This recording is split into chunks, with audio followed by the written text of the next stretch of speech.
प्रिय साथियों और प्यारे बच्चों, आज हम देखते हैं कि इफ़ और अनलेस के प्रयोग के क्या नियम हैं।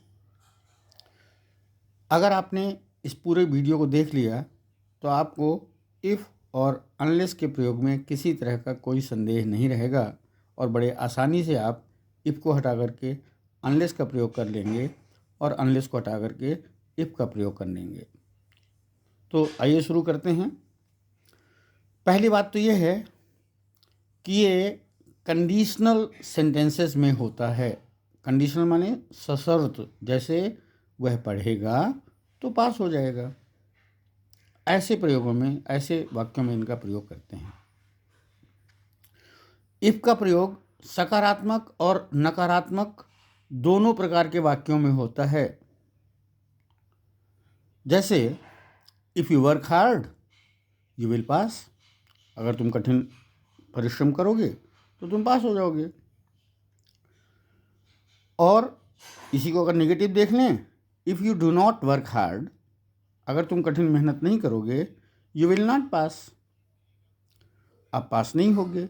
या इसी को निगेटिव क्वालिटी में कर दें तो फिर नॉट लगाने की ज़रूरत नहीं पड़ेगी, यू विल फेल। ये इसकी विशेषता होती है। अनलेस का प्रयोग केवल नकारात्मक वाक्यों में ही होता है। इफ़ की जगह अनलेस या अनलेस की जगह इफ़ का प्रयोग करें तो वाक्यों का अर्थ नहीं बदलता है। आइए कुछ एग्जाम्पल से इनको अच्छे से देखते हैं अपन। If you do not come on time you will be punished. अब यहाँ पर देखिए यू विल बी पनिश्ड, इसमें नॉट नहीं लगा है। आपको देखना है कि जो लास्ट का सेंटेंस है उसमें क्या लिखा हुआ है। पहला है if you do not come on time, तो इफ़ को हटा के अनलेस लगाना है, तो इफ़ को हटाइए अनलेस लगा दीजिए। सब्जेक्ट यू है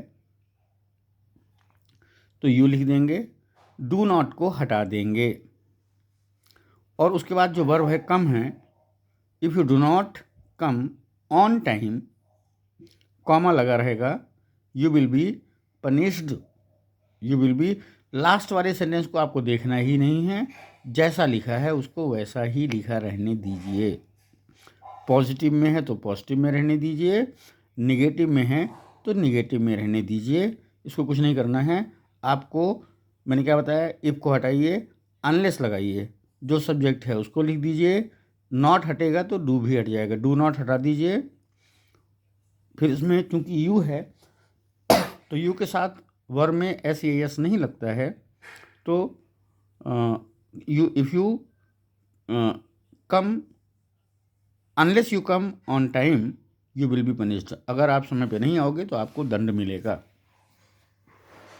दूसरा सेंटेंस है if we do not start early we will miss the train. अगर हम जल्दी नहीं चलते हैं तो हमको ट्रेन छूट जाएगी। अच्छा, दूसरी बात एक चीज़ और देखिए, ये कंडीशनल सेंटेंस ऐसा है कि हिंदी में हम बोलते हैं कि अगर हम जल्दी नहीं चलेंगे तो हमें ट्रेन छूट जाएगी। ऐसा लगता है दोनों सिंपल फ्यूचर में हैं, लेकिन इंग्लिश में एक नियम होता है कि अगर दो वाक्य बोले जा रहे हैं उसमें से पहली एक शर्त है, उसके बाद दूसरी शर्त है, तो पहली शर्त जो होती है उसका सिंपल प्रेजेंट टेंस के रूप में प्रयोग किया जाता है।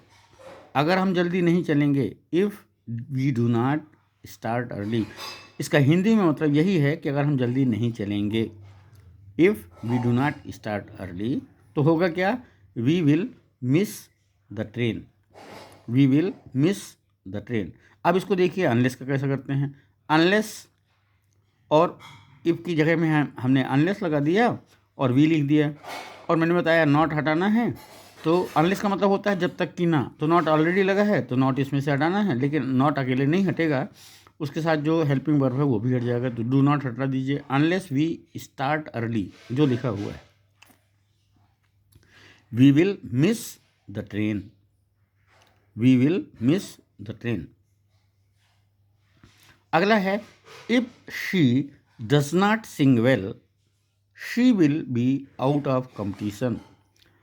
अगर वह अच्छा नहीं गाती है तो वह प्रतियोगिता से बाहर हो जाएगी। अब यहाँ देखिए इफ हटाना है, इफ हटा दिया, क्या लगा दिया, अनलेस लगा दिया। अब सब्जेक्ट इसमें शी है, इसीलिए डज नॉट लगा था, तो जहाँ डज नॉट लगा हो ना, डज नॉट को हटा दीजिए। और जो अगली वर्ब है सिंग, तो सी के साथ में एस या ई एस लगता है।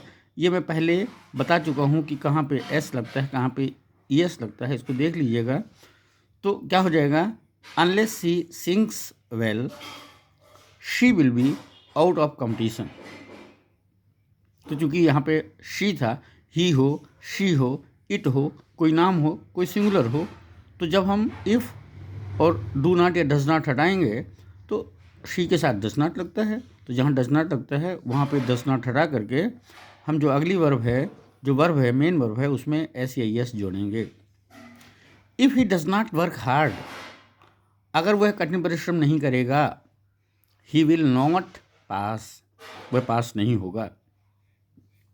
अब ही देखिए, ही के साथ डज नॉट लगा है, डज नॉट को हटा दीजिए, इफ को हटा के अनलेस लगा दीजिए। Unless he works, unless he works, he does not हटाया तो अब वर्ब के फर्स्ट फॉर्म में ऐसे एस लग जाएगा।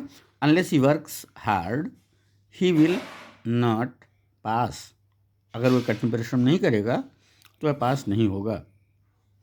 अब कुछ ऐसे देख लीजिए, अनलेस लगा हुआ है तो उसमें क्या करेंगे, अनलेस दे इनवाइट हिम, जब तक वह उन्हें, अनलेस दे इनवाइट हिम, जब तक वे उसे आमंत्रित नहीं करेंगे, ही will not attend the party, वह पार्टी में नहीं आएगा, पार्टी में सम्मिलित नहीं होगा। इसको अनलेस को हटाना है और इफ़ लगाना है, तो अनलेस को हटाइए, इफ़ लगा दीजिए। दे है, दे रहने दीजिए, और दे के साथ डू नॉट लगता है तो डू नॉट लगा दीजिए। अब अनलेस ना हट गया तो नॉट लगाना पड़ेगा। If they do not invite him he will not attend the party. Unless Raju works hard, अगर राजू कठिन परिश्रम नहीं करेगा, ही विल नॉट सक्सीड, वह सफल नहीं होगा। अब अनलेस हटाना है, इफ़ लगाना है, तो इफ़ राजू तो लिखा ही जाएगा, सब्जेक्ट है, और राजू नाम है तो डज नॉट लगाएंगे यहाँ पे, अनलेस हटा के इफ़ लगाएंगे, राजू के बाद डज नॉट लगाएंगे। एस या एस लगा हुआ वर्क्स में तो वो एस हटा देंगे, अनलेस की जगह इफ़ लग गया, Raju does not work hard he will not succeed, वह सफल नहीं होगा। नेक्स्ट सेंटेंस है, unless you leave home at once, अगर आप अभी तुरंत घर नहीं छोड़ते हैं, मतलब चलते नहीं हैं, you will be late for work. Unless हटाना है, अब देखिए, आप अपने से देखिए, अनलेस को हटाया, इफ़ लगा दिया। यू है, यू के साथ डू नॉट लगता है, डू नॉट लगा दिया। बाकी उसी तरह से लिखा रहने दीजिए, लीव होम एट वंस, बिल्कुल ऐसे लिखा रहने दीजिए, कॉमा लगा दीजिए। और बाद में जो लिखा है you will be late for work, लिख दीजिए you will be late for work. उम्मीद है आपको ये बहुत अच्छे से समझ में आ गया होगा, और ये केवल परीक्षाओं की तैयारी के लिए नहीं, हमारे दैनिक जीवन में इसका रोज़ प्रयोग होता है, इसलिए भी हमको आना चाहिए। तो वीडियो मेरा अच्छा लगा है तो इसको लाइक करिए, कमेंट करिए, और अभी तक मेरे चैनल को अगर आपने सब्सक्राइब नहीं किया है तो उसको सब्सक्राइब कर लीजिए। मिलते हैं इसी तरह के दूसरे वीडियो में आपके साथ, तब तक के लिए धन्यवाद।